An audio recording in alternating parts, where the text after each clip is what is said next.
بسم اللہ الرحمن الرحیم۔ اسرائیل اور حماس کے درمیان جنگ بندی کے لیے جاری مذاکرات مطالبات کے پیچیدہ مرکب میں پھنسنے کے بعد سست روی سے آگے بڑھ رہے ہیں۔ امریکہ، قطر اور مصر کی طرف سے معاہدے تک پہنچنے کے لیے کوششیں تیز کر دی گئی ہیں، تاہم یرغمالیوں کی رہائی، اسرائیلی فوجی انخلا اور انسانی امداد کی بحالی جیسے اہم مسائل کے مختلف نکات پر اتفاق رائے جامع معاہدے میں تاخیر کا موجب بنے ہوئے ہیں۔ غزہ جنگ بندی کے معاہدے تک پہنچنے کے حوالے سے اہم پیش رفت امریکی صدر کی اسرائیلی وزیر اعظم سے ملاقات کے بعد صدر کے اس اعلان کی صورت میں سامنے آئی ہے کہ اسرائیل جنگ بندی پر راضی ہو گیا ہے، مگر اس کے باوجود نتنیاہو اب بھی کہہ رہا ہے کہ غزہ پر حملے اس وقت تک جاری رہیں گے جب تک حماس کی فوجی اور حکومتی صلاحیتوں کو ختم نہیں کر دیا جاتا۔ مزید برآں، ٹرمپ نتنیاہو ملاقات کے بعد قطری وفد کی وائٹ ہاؤس کے اعلیٰ حکام کے ساتھ اہم ملاقات ہوئی ہے، جس کے اختتام پر فلسطینی نژاد امریکی ثالث ڈاکٹر بشار ابہبا کے ذریعے حماس کو ایک پیغام پہنچایا گیا ہے، جس میں انہیں یقین دلایا گیا ہے کہ ٹرمپ اسرائیل کو تنازع دوبارہ شروع کرنے سے روکیں گے،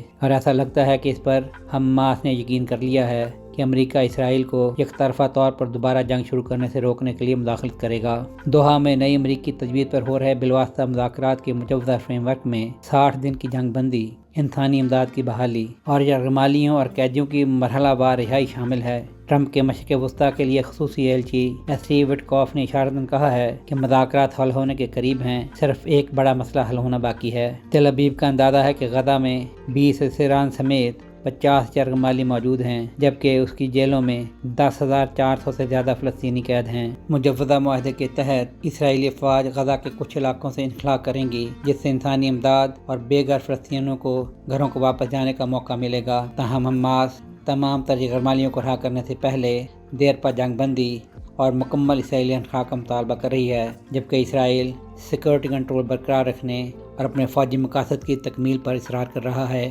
سہیل شہریار، پاک ترک نیوز۔